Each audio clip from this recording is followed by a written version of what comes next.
जहाँ मंदिर थे वही शक्ति थी, और जहाँ राजा वही सत्ता हुआ करती थी। मेसोपोटामिया में धर्म और राजनीति एक ही सिक्के के दो पहलू हुआ करते थे। तो hello everyone, this is Mayank and you are welcome to फीके एजुकेशन। सो आज का हमारा टॉपिक है urbanization in southern Mesopotamia, temples and kings.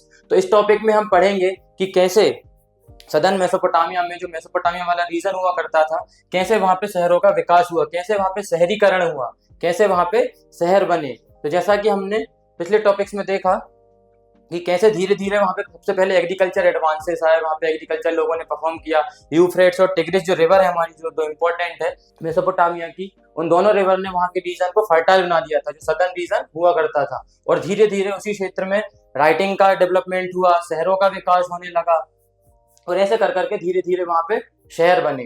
तो जैसा कि हम देखते हैं कि आज से 5000 साल पहले छोटे छोटे सेटलमेंट्स बनना शुरू हो गए थे। कहां पर? हमारे सदर्न मेसोपोटामिया वाले रीजन में छोटी छोटी बस्तियां बनने लगी थी, समथिंग अराउंड 5000 बीसी में। तो यही बस्तियां बाद में जाकर बड़े बड़े शहरों का रूप ले लेती हैं, बड़े बड़े सिटीज का रूप ले लेती हैं। जो छोटे छोटे सेटलमेंट कब बने थे? हमारे 5000 बीसी में। और हमारे जब आगे जाकर देखते हैं कि हमारे शहर कब बने, तो हमारे शहर बनते हैं समथिंग अराउंड 3000 बीसी में। 3000 बीसी के आते आते हम देखते हैं कि यहाँ से हमारे शहरों का बनने की शुरुआत हो जाती है। बट प्रारंभ में यहाँ पे छोटी छोटी बस्तियां हुआ करती है, और यही बस्तियां बाद में जाकर बड़े बड़े शहरों का रूप ले लेती है। तो हम इसमें देखेंगे कि अलग अलग प्रकार के शहर हुआ करते थे। कुछ शहर जो मंदिरों के आसपास बनते थे, कुछ व्यापारिक शहर हुआ करते थे या ट्रेड सिटीज हुआ करती थी, कुछ टेम्पल सिटीज हुआ करते थे, और कुछ कुछ बड़े बड़े बड़े राजाओं के शहर हुआ करते थे। जैसा कि एक राजा का शहर हम इसमें आगे पढ़ेंगे, जो मारी में हुआ करता था, जिम्रेलिम का। जिम्रेलिम जो राजा हुआ करता था माली का, उसका एक शहर हुआ करता था, उसके बारे में भी हम आगे पढ़ेंगे। तो इस प्रकार से हम देखेंगे। So earliest cities emerge from some of the settlements, these were of various kinds, those that gradually develop around temples। तो पहली क्या हुआ करती थी? टेम्पल्स के अराउंड जो सिटीज बनते थे उन्हें बोलते थे टेम्पल सिटीज। उसके बाद हम देखते हैं सेंटर्स ऑफ ट्रेड वगैरह, कुछ ट्रेड सिटीज बनने लगी जहाँ पे व्यापार हो रहा है, एंड कुछ इंपीरियल सिटीज बनने लगी या रॉयल सिटीज हम इसे बोलेंगे, जो राजाओं के द्वारा शहर बनाए जाते थे, जो राजाओं के आसपास शहर बनाए जाते थे। तो कितने प्रकार के शहर हुआ करते थे? टेम्पल के अराउंड बनने वाले जो शहर हुए थे उन्हें हम टेम्पल सिटीज बोलेंगे, और कुछ कुछ ट्रेड के पर्पज से बनती थी ऐसी सिटीज को ट्रेड सिटीज हम बोलेंगे, और कुछ कुछ यो इंपीरियल सिटीज हुआ करती थी जो राजाओं के द्वारा बनाई जाती थी, जहाँ राजा वगैरह या राजा के परिवार वाले हुआ करते थे, उन्हें हम इंपीरियल सिटीज बोलते हैं। इनको हम इंपीरियल सिटीज बोला करते थे। तो ऐसे 3 प्रकार की सिटीज वगैरह यहाँ पे बनाई गई, trade cities, temple cities and imperial cities, जो राजाओं के द्वारा बनाई जाती थी। So it is cities of the first two kind that will be discussed. Their early settlers, their origin are unknown, begin to build and rebuild temples. तो शुरुआत में क्या होता है? तो हम इनके बारे में, टेम्पल सिटीज और ट्रेड सिटीज के बारे में इसमें पढ़ेंगे। तो शुरुआत में क्या होता है? बाहर से कुछ लोग आकर यहाँ आसपास के रीजन में, मेसोपोटामिया के सदर्न वाले रीजन में स्थापित होते हैं, और वहां पे कुछ पुराने जो मंदिरों के, छोटे मोटे मंदिरों के अवशेष मिलते हैं। इन्हीं मंदिरों को फिर से पुनर्निर्माण करते हैं, इन्हीं को रिकंस्ट्रक्ट किया जाता है मंदिरों को, और वहां पे आसपास के क्षेत्र में अलग अलग जगह पर आके वो स्थापित करते हैं और छोटे छोटे मंदिर बना लिया करते हैं। So the earliest known temple was a small shrine made of unbaked brick। तो पहले जो मंदिर बनते थे या छोटे छोटे मंदिर बनते थे, छोटे छोटे स्ट्रक्चर बनते थे मंदिर के, वो केवल कच्ची ईंटों से बनाए जाते थे।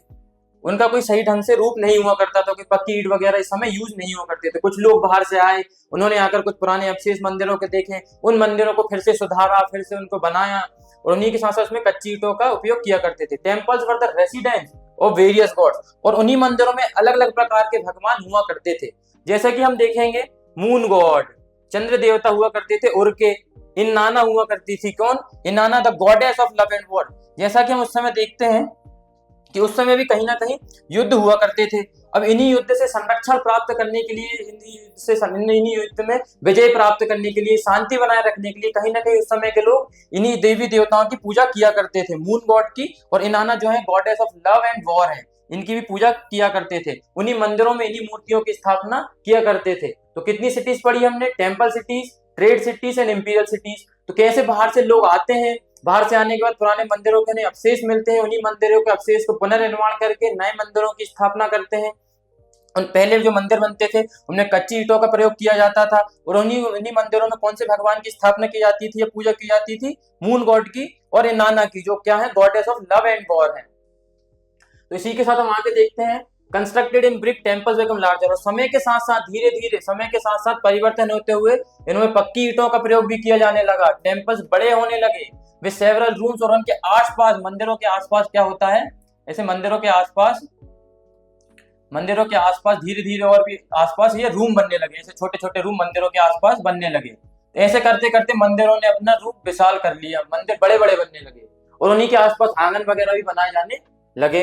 सम of the early ones were possibly not unlike the ordinary house, for the temple was the house of god. तो जैसे साधारण घर हुआ करते थे उसी प्रकार से मंदिर भी हुआ करते थे, कोई स्पेसिफिक इनका आर्किटेक्चर नहीं हुआ करता था। बट कहीं ना कहीं इनमें डिफरेंशिएट करने के लिए हम देखें, so outer wall going in and out at regular interval which no ordinary building ever had. तो घर ऐसे सीधे से इसी प्रकार के हुआ करते थे, पर जो मंदिर हुआ करते थे कहीं ना कहीं उनके आउटर वॉल वगैरह इस प्रकार से कुछ उनमें ऐसे आर्किटेक्चर हुआ करते थे, जिससे हम ये डिफरेंशिएट कर लेते थे कि ये मंदिर है और ये घर है। So the god was the focus of worship to him her people. अब मंदिरों में जैसा हमने देखा भगवान की स्थापना की गई, तो अब इन्हीं भगवान को कहीं ना कहीं से आज वर्तमान में भी हम ऑफरिंग्स देते हैं या कुछ चढ़ाते हैं भगवान की मूर्ति पर। तो जैसे उस समय के लोग भी क्या भगवान पर चढ़ाते थे, ग्रेन्स अनाज चढ़ाया करते थे, दही कर्ड चढ़ाया करते थे और फिश मछलियां चढ़ाया करते थे। अब हमें ये मछलियों की जानकारी कहाँ से प्राप्त हुई कि उस समय के लोग मछलियां चढ़ाया करते थे मंदिरों में? तो उसके हमें कुछ एविडेंसेस मिलते हैं, एक लेयर मिलती है मछलियों की हड्डी की मंदिरों के आसपास हमारे मेसोपोटामिया वाले शहर में। तो कहीं ना कहीं ये लोग भगवान की पूजा भी किया करते थे और इन सभी चीजों को भगवान को चढ़ाते थे। क्यों? क्योंकि दही वगैरह में जानवरों से हमें एनिमल प्रोडक्ट जो होता है तो उससे दही बनता था, तो कहीं ना कहीं हम प्रार्थना करते थे ईश्वर से कि हमारे जानवरों की रक्षा करें, ग्रेन्स हमारे एग्रीकल्चर हमारी फसलों की रक्षा करें। जो फिशरीज वगैरह मत्स्य पालन किया करते थे वे लोग उनकी मछली या उनके उत्पादन में वृद्धि करने के लिए कहीं ना कहीं वहां पे प्रार्थना करने जाते थे और भगवान को ग्रेन्स कर्ड और फिश इस प्रकार की चीजें चढ़ाई जाती थी। तो कौन कौन से हमने दो भगवान देखे थे मंदिरों में? गॉडेस इनाना और मून गॉड जो उर्के थे, तो दो हमने भगवान देखे और इन्हीं भगवान को हमारे लोग इस समय ऑफरिंग्स दिया करते थे या चढ़ावा चढ़ाया करते थे। सो the god was also the theoretical owner. और अल्टीमेटली हम देखें कि इन सभी के संरक्षण करने के लिए कौन, हम मानते हैं हमारे इन सभी क्या बोलते हैं फसलों की सुरक्षा कौन करेगा? हमारे जानवरों की सुरक्षा करने के लिए, मछलियों की सुरक्षा करने के लिए एक सुप्रीम गॉड है जो भगवान है, यही अल्टीमेटली इन सभी चीजों की रक्षा किया करता है। इसीलिए हम कहीं ना कहीं इनकी वर्शिप किया करते हैं, फिशरीज की, जानवरों की, एग्रीकल्चर और लोकल कम्युनिटीज की रक्षा करने के लिए कौन? भगवान ही बैठे हैं हमारे लिए, इसलिए हम भगवान की इसमें पूजा किया करते हैं। So in time processing of the produce, और समय के साथ साथ अब क्या हुआ, बहुत सारी मैन्युफैक्चरिंग एक्टिविटीज मंदिरों के आसपास के क्षेत्र में जितनी भी फसलें उगाई जाती थी, जो भी एग्रीकल्चर का काम किया जाता था, जितनी भी इकोनॉमिकल एक्टिविटीज की जाती थी, वो सभी मंदिरों के आसपास धीरे धीरे होने लगी। जैसे कि ऑयल प्रोसेसिंग करना, तेल निकालना, सरसों का तेल, मूंगफली का तेल, ग्रेनिंग, ग्राइंडिंग, स्पिनिंग करना, and the weaving of woollen cloth, जो हमारे ऊनी कपड़े होते थे इनकी वीविंग करना भी, and was also done in temple. जितनी प्रकार की मैन्युफैक्चरिंग एक्टिविटीज क्या होती है, समय के साथ साथ मंदिरों के आसपास होने लगी। जितनी भी मैन्युफैक्चरिंग एक्टिविटीज है समय के साथ साथ मंदिरों के आसपास होने लगी। जैसे कि क्या देखा हमने, ऑयल प्रोसेसिंग वगैरह, ग्रेनिंग, ग्राइंडिंग, स्पिनिंग एंड ऊनी कपड़े वगैरह बनाने के लिए सारी प्रकार की एक्टिविटीज मंदिरों के आसपास समीप होने लगी। तो देख रहे हैं कहीं ना कहीं धीरे धीरे टेंपल सिटीज का डेवलपमेंट इसी प्रकार हो रहा है। कैसे मंदिरों के पास शक्ति आई, मंदिर कैसे सेंटर बनने लगे, organiser of the production at level. और अब धीरे धीरे इस प्रकार की सारी एक्टिविटीज हो रही है, तो कहीं ना कहीं इनकी व्यवस्था को संभालने के लिए भी लोगों की आवश्यकता पड़ती है। तो उन्हीं कुछ लोगों में से अब धीरे धीरे इन्हीं सभी कार्यों की आवश्यकता पड़ती है, तो उन्हीं कुछ लोगों में से क्या बनते हैं, इसके ऑर्गेनाइजर बनते हैं, अलग अलग चीजों के organizer of production at level एवं द हाउस होल्ड एम्प्लॉयर ऑफ मर्चेंट्स। क्या होते हैं? मर्चेंट्स को एम्प्लॉय करने के लिए, मर्चेंट्स को रिक्रूट करने के लिए कुछ एम्प्लॉयर वगैरह हुआ करते थे, ये व्यवस्था संभालते थे। कुछ ऑर्गेनाइजर हुआ करते थे और कुछ कीपर ऑफ रिकॉर्ड हुआ करते थे, जो मतलब जितने भी हिसाब किताब होता था उसकी जानकारी रखने के लिए भी कुछ लोग हुआ करते थे। और यही इन सबको क्या अलॉट, जितने भी लोग होते थे उन सबको अलॉट करते थे क्या? ग्रेन्स, प्लाव, एनिमल्स को चलाने के लिए प्लाव वगैरह खेती में यूज होता है, bread, beer, fish etcetera. The temple gradually developed its activities and become the main urban institution. और कैसे मंदिर धीरे धीरे एक अर्बन इंस्टीट्यूशन, एक शहर बन जाते हैं मंदिरों के आसपास, क्योंकि सारी मैन्युफैक्चरिंग एक्टिविटीज कहीं ना कहीं मंदिरों के आसपास हो रही है। जैसे oil processing, grain grinding, spinning, weaving of woollen cloth. और इसी के साथ साथ इन सभी की देखभाल करने के लिए कहीं ना कहीं व्यवस्थापक बनने लगे, जैसे ऑर्गेनाइजर वगैरह, इन सबका मैनेजमेंट करने लगे अलग अलग लेवल पे, एम्प्लॉयर्स होने लगे कुछ कुछ, मतलब ऐसे लोग आ गए जो मर्चेंट्स को भी हायर करने लगे, अलग अलग व्यापारियों को दूर दराज के शहर में भेजने के लिए भी मतलब आ गए। कुछ कुछ ऐसे कीपर ऑफ रिटर्न रिवॉर्ड, हिसाब किताब रखने वाले लोग भी कुछ आ गए धीरे धीरे। और इन सबको क्या अलॉटमेंट अलॉट किया जाता, इन सभी लोगों के द्वारा जो व्यवस्था संभाल रहे हैं, जो ऑर्गेनाइजर होते थे, वो इन सभी आसपास के लोगों को जो काम करने के लिए आते थे उनको grains, pulao, animal, bread, beer, सभी प्रकार की चीजें प्रदान करते थे। और ऐसे धीरे धीरे कैसे मंदिर वगैरह और सभी के टेम्पल्स के आसपास सिटीज डेवलप होने लगी, कैसे टेम्पल सिटीज डेवलप होने लगी। But there was also another factor on the scene. अब ऐसे करके मंदिर शहर बनने लगे, कैसे टेम्पल शहर बनने लगे। अब इसके बाद हम आगे देखते हैं कि जैसा कि हमने देखा कि वहां पे सदर्न रीजन में एग्रीकल्चर फर्टिलिटी तो हुआ करती थी, कहीं ना कहीं वहां की लैंड फर्टाइल हो गई थी। कौन सी हमारी दो इंपॉर्टेंट रिवर है, यूफ्रेट्स रिवर और टिग्रिट्स रिवर। यूफ्रेट्स रिवर हमारी जो है ये हमारे नॉर्थ से साउथ में आती है, सदर्न वाले रीजन में। यूफ्रेट्स रिवर और टिग्रिस रिवर ये हमारी दो इंपॉर्टेंट रिवर है। ये सदर्न वाले रीजन को क्या फर्टाइल बनाती है, तो वहां पे एग्रीकल्चर इजीली पॉसिबल होने लगा। बट इतनी एग्रीकल्चर नेचुरल फर्टिलिटी के होने के बावजूद भी एग्रीकल्चर को कहीं ना कहीं समस्या आती थी। एग्रीकल्चर को समस्या आती थी, कैसे आती थी, तो दो रीजन थे, एक तो नेचुरल रीजन होगा उसका और एक मैन मेड रीजन भी कुछ हो सकता है। सबसे पहले हम देखेंगे नेचुरल रीजन क्या होता था, एक मैन मेड रीजन भी कुछ हुआ करते थे। सबसे पहले हम देखेंगे नेचुरल रीजन क्या हुआ करता था। तो हमारी जो यूफ्रेट्स रिवर जो हुआ करती थी, जो हमारे यूफ्रेट्स रिवर है, तो कहीं ना कहीं समय के साथ साथ कभी कभी इसमें बाढ़ आ जाती थी, ज्यादा पानी आ जाता था कहीं ना कहीं इसमें, कभी कभी साल के कभी कहीं के सालों में। तो जिस वजह से क्या आता था, बाढ़ आने की वजह से वहां की क्रॉप जो है वो क्रॉप फेल हो जाती थी, वहां की फसल बर्बाद हो जाया करती थी। किस वजह से, यूफ्रेट्स रिवर में बाढ़ आ जाने की वजह से। और कभी कभी वो अपना कोर्स शिफ्ट कर लेती थी, यूफ्रेट्स रिवर यहाँ से आते आते अपनी दिशा बदल लेती थी, तो यहाँ के क्षेत्रों में क्या सूखा पड़ जाता था, सूखा पड़ने की वजह से भी यहाँ की फसल बर्बाद हो जाती थी। तो इस प्रकार की नेचुरल कैलेमिटीज की वजह से, ये नेचुरल प्रॉब्लम्स की वजह से क्या होता था, आसपास के क्षेत्रों में एग्रीकल्चर क्राइसिस उत्पन्न होने लगे, एग्रीकल्चर क्राइसिस आने लगे। So as the archaeological record shows, villages were periodically relocated in Mesopotamian history। और लोग एक जगह से दूसरी जगह इसी सारी समस्या की वजह से एक जगह से दूसरी जगह स्थापित होने लगे। जहाँ पे बाढ़ आ जाती वहां से दूसरी जगह स्थापित होने लगे, जहाँ सूखा पड़ जाता वहां से एक जगह से दूसरी जगह स्थापित होने लगे। इसी के साथ साथ हमारी सारी नेचुरल प्रॉब्लम्स होती थी उस समय एग्रीकल्चर से रिलेटेड, एग्रीकल्चर क्राइसिस से रिलेटेड। किस वजह से, यूफ्रेट्स रिवर में कोर्स शिफ्ट करने की वजह से और यूफ्रेट्स रिवर में फ्लड आने की वजह से। उसके बाद हम देखते हैं कुछ मैनमेड प्रॉब्लम्स भी हुआ करती थी। तो मैनमेड प्रॉब्लम्स किस प्रकार हुआ करती थी, those who lived on the upstream. तो जो रिवर के, जैसे रिवर यहाँ से आ रही है हमारे, ये पहाड़ों से आती है या यहाँ पे कुछ लोग रहते हैं, तो रिवर हमारे यहाँ से ऐसी जाती है ऊपर से नीचे। तो कुछ लोग ऐसे लोग जो यहाँ अपर स्ट्रीम में रहा करते थे, कुछ लोग यहाँ पे ऊपर की जहाँ से नदी आती थी अपर स्ट्रीम में या रिवर के अपर कोर्स में हुआ करते थे, ऑफ द चैनल को divert so much water into their fields that villages downstream were left without water. और कुछ लोग और कुछ गांव जो ऐसे गांव या ऐसे लोग यहाँ पर रह रहे हैं, डाउन स्ट्रीम में रह रहे हैं, ये हमारी अपर स्ट्रीम है और ये डाउन स्ट्रीम में रह रहे हैं, तो कहीं ना कहीं अपने रिवर का कोर्स वगैरह ऐसा शिफ्ट कर दिया करते थे और यहीं के आसपास के क्षेत्र में रिवर्स का कोर्स वगैरह शिफ्ट कर दिया करते थे और यहीं के आसपास के क्षेत्र में अपना इरिगेशन एक्टिविटीज परफॉर्म किया करते थे। मतलब नीचे वाले लोगों तक पानी नहीं पहुंचने दे रहे हैं। अब कहीं ना कहीं पानी नहीं पहुंचने दे रहे हैं तो समस्या इससे उत्पन्न होगी। और क्या कारण थे, और they could neglect to clean out the silt.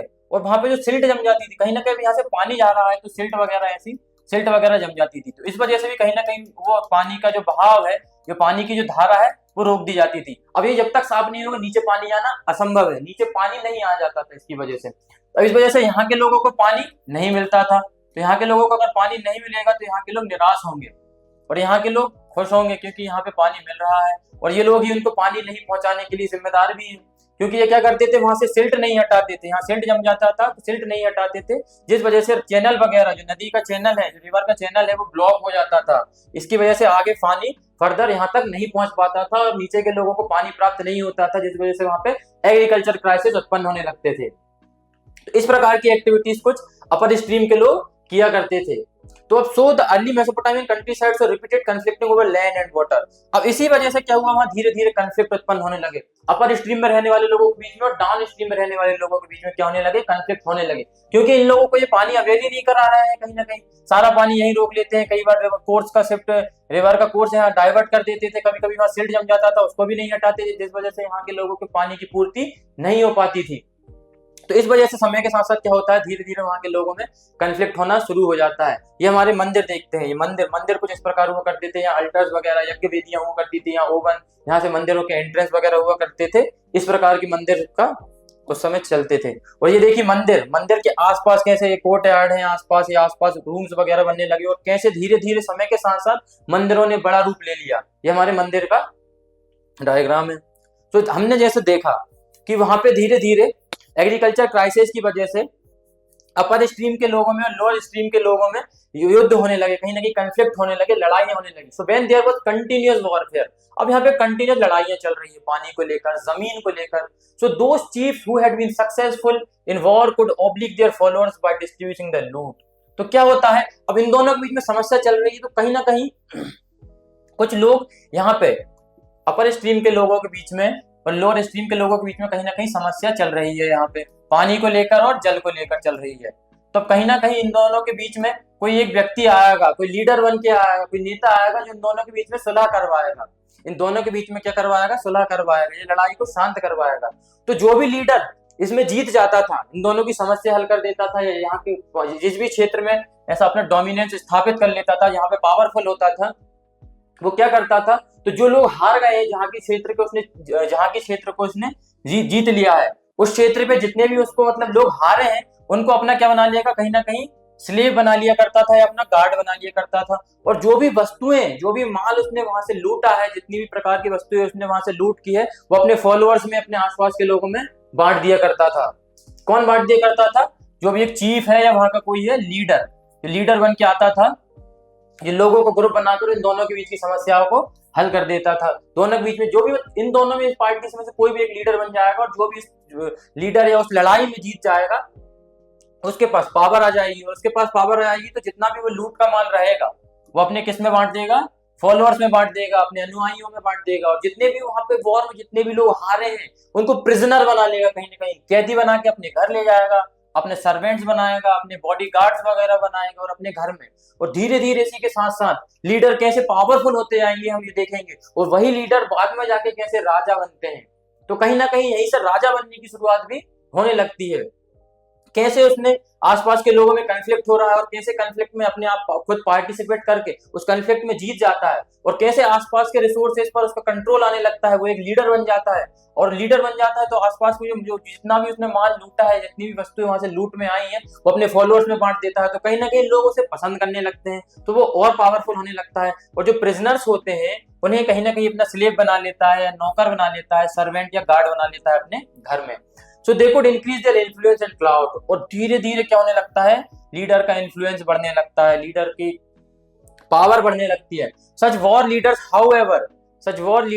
However would be hero today and gone tomorrow until a time came when such leadership came to increase the well of being community with the creation of new institution और practices। अब धीरे धीरे क्या होता है, leader आने लगता है पावर में, सभी कम्युनिटीज का, उसके आसपास के लोगों का, सबका सपोर्ट मिलने लगता है। तो लीडर की क्या होती है, पावर बढ़ने लगती है। अब लीडर की पावर बढ़ने लगी तो धीरे धीरे क्या करता है, न्यू इंस्टीट्यूशन बनाता है, नए संस्थान बनाता है, और अलग अलग प्रकार की एक्टिविटीज करने, अलग अलग प्रकार की प्रैक्टिसेस या कस्टम्स ट्रेडिशंस भी वो बनाने लगता है, अलग अलग प्रकार के रूल्स बनाने लगता है, जो लोगों को उसका पालन करना पड़ेगा। तो देख रहे हैं कैसे सारी चीजों पर धीरे धीरे लीडर पावरफुल हो रहे हैं, उसके फैन फॉलोइंग बढ़ रही है, उसके फॉलोअर्स बढ़ रहे हैं, कैसे उसका इन्फ्लुएंस बढ़ रहा है लोगों में, सभी लोग उसको मतलब ऐसे अपना क्या, उसका सपोर्ट कर रहे हैं। न्यू और राजा जब वो लीडर जो पावरफुल होता है, नए नए इंस्टीट्यूशन बनाने लग रहा है, प्रैक्टिसेस अलग अलग प्रकार की, रूल्स वगैरह, रेगुलेशन वगैरह बनाने लग रहा है। In the time victorious chief begin to offer precious booties. और समय के साथ साथ जो रहता है, जो जितनी भी वॉर बूटीज वो जीतता है, जितना भी माल लूटता है, कहीं ना कहीं वो भगवान को भी उसको समर्पित करता है। एंड दस ब्यूटिफाई द कम्युनिटीज टेम्पल। और जो जनता के लिए जो मंदिर बनाए जाते हैं, उन्हीं मंदिरों में सजावट के लिए भी कार्य करने लगता है। और जितनी भी वॉर ब्यूटीज उसने जीती है, सभी क्या करता है, मंदिर में समर्पित कर देता है, भगवान को चढ़ा देता है। कौन, हमारा लीडर। अब लीडर धीरे धीरे पावरफुल होने लगा है, लोग उसे पसंद करने लगे हैं। ऐसे कर करके धीरे धीरे लीडर की पावर बढ़ने लगती है। So they would send man out to fetch some stone. अब लीडर के पास पावर आ गई है, कैसे उसने इंस्टीट्यूशन बना लिए अपने, कैसे नई नई प्रैक्टिसेस को चालू कर दिए, कैसे नए नए रूल्स बना लिए। और फिर जब लीडर के पास कंट्रोल आता है, तो वो अलग अलग प्रकार के लोगों को भेजता है आसपास के क्षेत्रों में, अच्छे पत्थर लाने के लिए, मेटल्स वगैरह लाने के लिए, कुछ धातु लेकर आओ, for the benefit of God, भगवान के फायदे के लिए। और भगवान का क्या फायदा होगा, भगवान का मंदिर अच्छा बनाया जाएगा।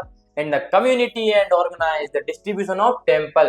कहीं ना कहीं मंदिरों की सजावट की अलग अलग मेटल्स की आवश्यकता पड़ने लगी, अच्छे अच्छे पत्थरों की आवश्यकता पड़ने लगी। In efficient way, by accounting for things that came in and went out. धीरे धीरे मंदिरों की सजावट के लिए मंदिरों में कहीं ना कहीं वेल्थ भी एक्यूमुलेट होने लगी, मंदिर बड़े बड़े बनने लगे, मंदिर शक्तिशाली बनने लगे, लीडर्स पावरफुल बनने लगे। समय के साथ साथ इसी प्रकार से टेम्पल सिटीज का डेवलपमेंट होता है। और एज द पोएम अबाउट एनमरकर, तो जैसा कि हमने देखा कि एनमरकर एक राजा हुआ करता था, उसके बारे में हमने देखा this gave the king high status and authority to command to community. कैसे हमने एनमरकर की जो पोएम देखी उसमें कैसे राजा कमांड करता है अपनी जनता को कि इस प्रकार के रूल्स वगैरह हमारे क्षेत्र में रहेंगे, जनता को कुछ भी प्रकार का आदेश देता है, जनता उसे मानती है। तो कहीं ना कहीं इसी प्रकार की चीजें भी यहाँ पे होने लग रही थी। कैसे राजा लीडर कैसे धीरे धीरे पावरफुल बने, कैसे यही देखो बाद में जाकर एनमार्कर जैसे राजा बड़े बड़े पावरफुल होने लगे, राजा कैसे शक्तिशाली होने लगे, कैसे राजा अस्तित्व में आए। छोटा सा एक लीडर था, कन्फ्लिक्ट में अपने पार्टिसिपेट करता है, दोनों बीच में इंटरवीन करता है और कन्फ्लिक्ट को जीत जाता है। उसके फॉलोअर्स को जितनी भी वॉर बूटीज उसने जीती है बांट देगा आसपास के लिए, मंदिरों का विकास करवा रहा है, मंदिरों में सुधार करवा रहा है, मंदिरों में अपनी जितनी भी वार बूटी से सभी भगवान को चढ़ा दे रहा है। तो ऐसे कर करके धीरे धीरे उसके फॉलोअर्स बढ़ने लगे और राजा धीरे धीरे वो लीडर जो छोटा सा था वो लीडर पावरफुल होने लगता है और बाद में जाके एक बहुत बड़ा राजा बन जाता है। So we can imagine a mutually reinforcing cycle of development in which leader encouraged the settlements of the village close to themself. अब वो धीरे धीरे जो लीडर होता था वो क्या करता था, लोगों को एनकरेज करने लगा। किस चीज के लिए एनकरेज करने लगा? To be able to rapidly get an army together. राजा जो है उसको कहीं ना कहीं अब धीरे धीरे उसको वॉर हो ही रहे हैं यहाँ अलग प्रकार के, तो कोई भी उस पर हमला कर सकता है, तो उसे कहीं ना कहीं आर्मी की आवश्यकता पड़ने लगी। अब उसे आर्मी चाहिए, तो जहां कहीं भी लीडर या जो राजा रह रहा है उसे आर्मी की आवश्यकता पड़ेगी, तो कहीं ना कहीं लोग उसके आसपास रहना चाहिए, आर्मी उसके लिए एट अ टाइम अवेलेबल रहना चाहिए। So besides people would be safe living in close proximity to one another. तो वो कहीं ना कहीं लोगों को आदेश देता है, लोगों को कमांड करता है कि मेरे आसपास आकर आप सब लोग रहो, मुझे जहां मेरा पैलेस है या जहां मेरा घर है हमारे आसपास आकर सभी लोगों से रहने के लिए सब लोगों को आदेश देता है, क्योंकि कहीं ना कहीं दोनों को एक तरह से म्यूचुअल बेनिफिट है उस चीज से। राजा को आर्मी अवेल हो जाएगी, राजा को आर्मी इजीली मिल जाएगी लोगों के रहने से, और जनता जो है उसे सुरक्षा मिल जाएगी जो कि राजा उन्हें दे सकता है। तो इसी प्रकार से कहीं ना कहीं म्यूचुअल बेनिफिट होता है। और म्यूचुअल बेनिफिट के आसपास ऐसे धीरे धीरे लोग आसपास एक ही क्षेत्र में टेम्पल्स के अराउंड, राजा के घर के अराउंड ऐसे बनने लगे और इसी प्रकार से अलग अलग शहरों का विकास होता है। या इसके हमें कहां से एविडेंस? उरुक जो शहर होता है इसका हमें evidence, one of the earliest temples town. Uruk जो है सबसे पुराना एक अर्लीस्ट टेम्पल टाउन होता था। उरुक क्या होता था? एक टेम्पल टाउन या टेम्पल सिटी हमारी उरुक थी। वी फाइंड डिपिक्शंस ऑफ, हमें इससे रिलेटेड कुछ डिपिक्शंस या कुछ एविडेंसेस मिलते हैं आर्म्ड हीरोज के। क्या कहीं ना कहीं वहां आर्मी हुआ करती थी। And their victims and careful archaeological survey have shown that around 3000 BC Uruk कब बना? Something around 3000 BC.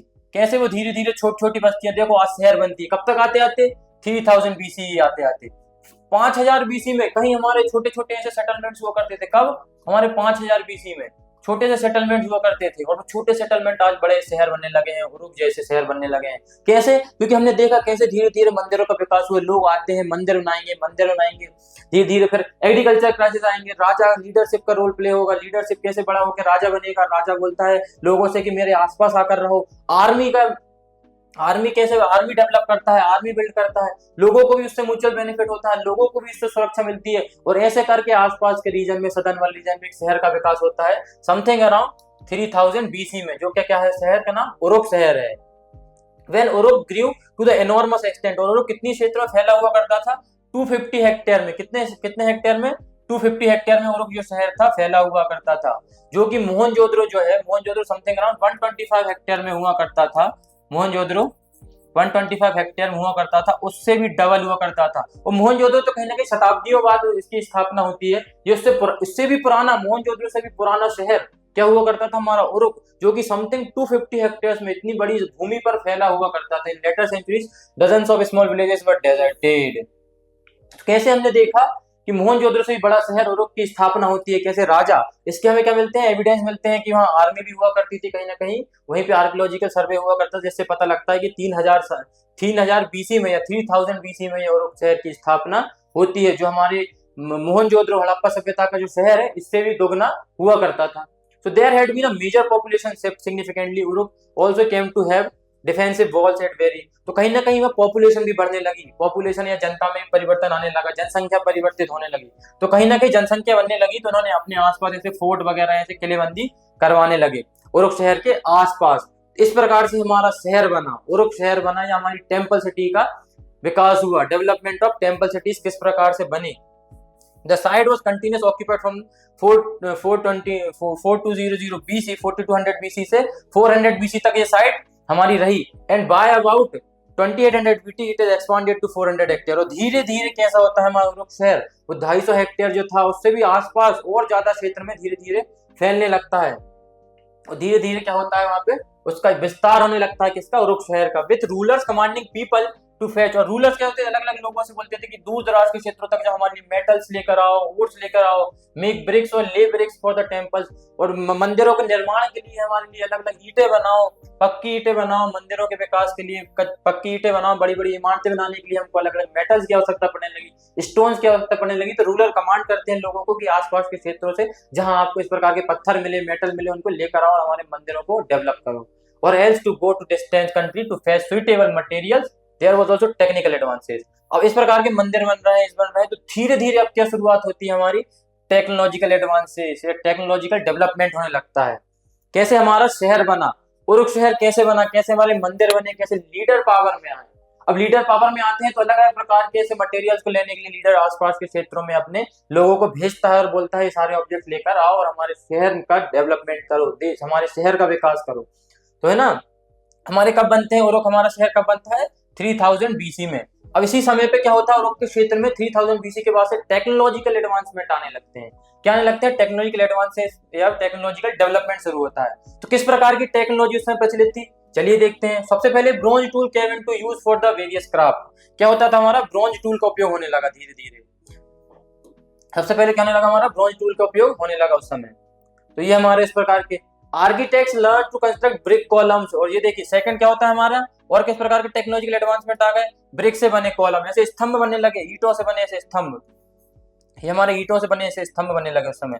मंदिरों में हम देखते हैं ऐसे ईंटों से बने हुए हमारे क्या बनने लगे, स्तंभ बनने लगे। कुछ कुछ अलग अलग प्रकार के ब्रॉन्ज के टूल्स बनने लगे ऐसे करके उस समय के, ये हमारे ब्रॉन्ज के टूल है, ब्रिक कॉलम्स वगैरह ऐसे बनने लगे उस समय। There being no suitable wood to bear the weight of the, क्योंकि अब ब्रिक के कॉलम की क्यों आवश्यकता पड़ने लगी, कहीं ना कहीं जो मंदिरों के ढांचे थे, तो मंदिरों के ढांचे ऐसे वुड पर या लकड़ी पर तो स्थापित नहीं हो सकते, क्योंकि बड़े बड़े मंदिर बन रहे हैं, तो उनके लिए कहीं ना कहीं हमें क्या जरूरत पड़ेगी, कॉलम्स बनाना पड़ेगा, ईंटों से बनाना पड़ेगा, क्या बनाना पड़ेगा, कॉलम्स बनाना पड़ेगा, या ईंटों के पिलर्स बनाना पड़ेगा, स्तंभ बनाना पड़ेगा। और हमारे अलग अलग प्रकार के ब्रॉन्ज टूल भी इस समय आने लगे। तो टेक्नोलॉजी के एडवांसेज में क्या, ब्रॉन्ज टूल्स आने लगे, ब्रिक के कॉलम्स बनने लगे, या क्या ब्रिक के पिलर्स बनने लगे, स्तंभ बनने लगे। So hundreds of people were put to work at making and baking clay cones. तो कैसे अलग अलग प्रकार के कोन्स बनाने के लिए भी कुछ लोग काम करने लगे, सैकड़ों पीपल लग गए काम से, किसको, ऐसे कोन्स वगैरह बनाने में। ये कोन्स वगैरह ऐसे अलग अलग प्रकार के कोन्स बनने लगे, किससे बनने लगे, बेक्ड क्ले से बनने लगे, इस प्रकार के कोन्स बनने लगे। और इन्हीं कोन्स का उपयोग किसमें किया जाता था, कहीं ना कहीं मंदिरों को सजाने के लिए। That could be pushed into temple walls, मंदिरों की दीवारों में लगाने लगे, पेंटेड प्रकार के डिफरेंट अलग अलग कलर्स के बनने लगे, क्रिएटिंग अ कलरफुल मोसाइक। और एक अच्छी बहुत अच्छी डिजाइन ऐसे मंदिर पर अलग अलग प्रकार की दीवारों पर डिजाइन बनाने लगे, किनसे, इन्हीं कोन्स की मदद से। ये क्या थे, हमारे कोन्स हुआ करते थे। तो किस प्रकार के अलग अलग टेक्नोलॉजिकल एडवांसेस हमने देखे, एक हमने क्या देखा, ब्रॉन्ज टूल्स बनने लगे, सेकंड क्या बनने लगे, ब्रिक के कॉलम्स बनने लगे, स्तंभ बनने लगे, थर्ड हमने क्या देखा, ऐसे बेक्ड कोन्स बनने लगे। तो देख रहे हो कैसे टेक्नोलॉजिकल एडवांसमेंट आ रहा है, टेक्नोलॉजिकल डेवलपमेंट आ रहा है, कहाँ, हमारे उरुक शहर में। In sculpture there was superb achievement not in easily available clay but in imported stone. और कहीं ना कहीं इंपोर्ट करते थे अलग अच्छे अच्छे बिल्कुल स्टोन्स को, बहुत अच्छी क्वालिटी के स्टोन्स को, और इन्हीं स्टोन से क्या बनाया करते थे, मूर्ति बनाया करते थे, स्कल्पचर बनाया करते थे। एंड देन तो कौन के बाद हमारे क्या बनते हैं, स्कल्पचर बनने लगते हैं, ये भी एक प्रकार की टेक्नोलॉजी आ गई। And then there was a technological landmark that we can say is appropriate to an urban economy. तो इसी से पता लगता है कहीं ना कहीं अर्बन इकोनॉमी से, इससे हमें पता लगता है कि कैसे टेक्नोलॉजिकल एडवांसमेंट आने से अर्बन इकोनॉमी बनने लगी, कैसे शहर बनने लगे, क्योंकि शहर में ही कहीं ना कहीं इस प्रकार की एक्टिविटीज की जाती है, इतनी प्रकार की टेक्नोलॉजी तकनीक का विकास होने लगता है। और एक बहुत बहुत नई तकनीक आती है क्षेत्र में, उसको बोलते हैं पॉटर्स व्हील। कहीं ना कहीं वो पॉटर्स का व्हील हुआ करता था, जो पॉटरी बनाने के लिए हमारे आज के भी पॉटर्स वगैरह यूज करते हैं। इस प्रकार से ऐसा पॉटर्स व्हील हुआ करता था, जिसको हम पॉटरी बनाने के लिए से यूज करते हैं, मटके बनाने के लिए यूज कर सकते हैं। और इसी पॉटर्स व्हील से क्या होता है, वहां के वर्कशॉप में जो पॉटर्स हुआ करते हैं, कुम्हार हुआ करते थे, बहुत ज्यादा मटकों का प्रोडक्शन किया करते थे। इसी पॉटर्स व्हील की वजह से क्या करते थे, मटकों का ऐसे प्रोडक्शन किया करते थे, ऐसे न जाने सैकड़ों हजारों मटके बनाया करते थे। तो हमने कितने प्रकार के अलग अलग टेक्नोलॉजिकल एडवांसमेंट देखे। सबसे पहले हमने क्या देखा, ब्रॉन्ज टूल्स बनने लगे, ब्रॉन्ज टूल्स के बाद हम देखते हैं कैसे ब्रिक्स से बनने लगे, क्या हमारे कॉलम्स बनने लगे, ईंटों से कैसे हमारे स्तंभ बनने लगे। उसके बाद हम क्या देखते हैं, हमारे अलग अलग प्रकार के बेक्ड क्ले से क्या बनने लगे, कोन्स बनने लगे जो मंदिरों की सजावट में उपयोग आने लगे। उसके बाद हम देखते हैं कि स्कल्पचर बनने लगे, स्टोन से कैसे मूर्तियां बनने लगी मूर्तिकारों के द्वारा। उसके बाद हम देखते हैं पॉटर्स व्हील का आविष्कार होता है। उस समय पॉटर्स व्हील वगैरह प्रचलन में आने लगे। तो पॉटर्स व्हील किस लिए यूज करते थे, अलग अलग प्रकार की सुंदर सुंदर पॉटरी बनाने के लिए, मटके बनाने के लिए उपयोग करने लगे। तो इस प्रकार की टेक्नोलॉजिकल एडवांसमेंट उरुक वाले शहर में होने लगते हैं। अब इस प्रकार से हमारा उरुक शहर जो एक छोटी सी बस्ती हुआ करता था यहाँ पे मेसोपोटामिया में, केवल बहुत प्राचीन समय पे एग्रीकल्चर हो रहा था, कैसे धीरे धीरे उरुक शहर जैसे बड़े बड़े शहर बनने लगते हैं, कैसे वहां बड़े बड़े लीडर्स आने लगते हैं और कैसे लीडर्स पावरफुल होने लगते हैं। तो हमको इस प्रकार से, जैसे कि हम ये देखते हैं कि स्टेल प्राप्त हुआ, बेसाल्ट का स्टेल प्राप्त हुआ है। इसमें हम देखते हैं showing a bearded man twice note head band, देखते हैं इसके हेड में देखिए कहीं ना कहीं ये हेड में बैंड बांधा हुआ है इस प्रकार से, and hairs waist and long skirt, और इसने स्कर्ट पहना हुआ है। In the lower scene he attacks a lion with a huge bow and arrow, और ये देखिए तीर धनुष से कहीं ना कहीं एक लॉयन को ये मार रहा है, और लॉयन को मारते मारते कहीं ना कहीं फिर लॉयन इसके rampant kills the rampant lion with a spear, और भाले की मदद से, ये ऊपर इसका इंप्रेशन दिख रहा है, भाले की मदद से वो लॉयन को मार देते हैं और इस पे विजय प्राप्त कर लेते हैं। तो इस प्रकार के ऐसे स्टोन स्लेव्स, इंस्क्रिप्शन वगैरह, इनको क्या किया जाता था, जैसे पत्थर हुआ करते थे, उन्हीं पत्थर पर नक्काशी करके, कार्विंग करके, उन्हीं पर कार्विंग करके कुछ अलग डिपिक्शंस बनाए जाते थे, जिनसे ये पता लगता था उस समय के लोग उस समय क्या प्रकार की एक्टिविटी कर रहे हैं। तो ये व्यक्ति रहता है कैसे लॉयन पे तीर धनुष से मार रहा है, इसमें दिख रहा है, और तीर धनुष से मारने के बाद ये देखते हैं ऊपर भाले से उसने उसको पराजित कर दिया और उस पर जीत प्राप्त कर ली। तो ऐसे बहुत से स्टेल प्राप्त होते हैं हमें मेसोपोटामिया वाले रीजन से। टैबलेट्स प्राप्त हुआ करते हैं मेसोपोटामिया सिविलाइजेशन, जो हमारे लिए क्या एविडेंस का रोल प्ले करते हैं वहां की सभ्यता को पढ़ने के लिए, उसकी जानकारी प्राप्त करने के लिए। तो ये भी हमें एक प्रकार का स्टेल प्राप्त होता है। Impression of the cylindrical seal 3200 BC में, the bearded and armed standing figure is similar dress and hairstyle heroes in style shown above note their prisoners। देखिए कुछ कुछ प्रिजनर जो बंदी हुआ करते थे, इनके हाथ बंधे हैं, ये कुछ प्रिजनर्स हैं, ये उस समय का लीडर जिसने इनको हरा दिया है। तो कहीं ना कहीं ये लीडर्स के साथ वाले लोग हैं, और ये तीन हमको ये दिखते हैं क्या प्रिजनर्स हुआ करते थे, ये पराजित हो गए हैं, और ये व्यक्ति उसको जान के भीख मांग रहा है कि मुझे बख्श दो, मुझे जाने दो। तो इस प्रकार के हमको ऐसे स्टेल के क्या मिलते हैं, स्टेल्स मिलते हैं, जो क्या होते थे, पत्थरों पर कार्विंग करके ऐसे बनाए जाते थे। उसके बाद हम सबसे लास्ट टॉपिक देखते हैं हमारे क्या था, सील एंड अर्बन आर्टिफैक्ट। तो इस प्रकार सील क्या हुआ करती थी, हमारे 12th क्लास में भी जो हमारा फर्स्ट चैप्टर है ब्रिक्स बीट्स एंड बोन्स, उसमें हम पढ़ते हैं। इसी प्रकार की हड़प्पा सभ्यता में भी हमारी सील प्राप्त होती है। तो ये सील क्या हुआ करती थी, सील अलग अलग प्रकार के हमारे हड़प्पा सभ्यता में जो सील मिली है वो मैक्सिमम स्टेटाइट की बनी हुआ करती थी। तो इसी प्रकार की सील हमको प्राप्त होती है, stone seals were stamped in Mesopotamia until the end of the first million BC। cylindrical stone seals pierced down, the centers were fitted with a stick and rolled over wet clay। तो क्या हुआ करता था, हमारी अलग प्रकार की seals बनाई जाती थी, वेट क्ले वगैरह से बनाई जाती थी, स्टोन्स वगैरह से बनाई जाती थी। They were carved by very skilled craftsman, और बहुत स्किल्ड क्राफ्टमैन, ये मतलब ऐसे कलाकार हुआ करते थे, बनाना इनको बहुत जटिल हुआ करता था। The name of the owner, seal पे क्या हुआ करता था, जो व्यक्ति है, जो ओनर है, जो एक जगह से दूसरी जगह अपने गुड्स को भेज रहा है, माल भेज रहा है, उसको उसका ओनर का नाम रहता था। ऑफिसर की पोजीशन क्या हुआ करती थी, क्या पोस्ट हुआ करती थी। A seal could be rolled on a clay converting the striking note of the cloth. क्या हुआ करता था, अगर किसी भी व्यक्ति को एक जगह से दूसरी जगह अपना माल भेजना है, अपने गुड्स को भेजना है, अपने प्रोडक्ट्स को भेजना है, तो कहीं ना कहीं वो क्या करते थे, इस प्रकार से वो अपना क्या ऐसे जो भी हुए उस समय के समय ऐसे अपने पैक किया, ऐसे अपने ऐसे जो भी है उसको बांध देते थे। इस प्रकार से अपना बैग होता था, बैग में इस प्रकार से ऐसा अपना ये बैग वगैरह हुआ करता था उस समय के लोगों का।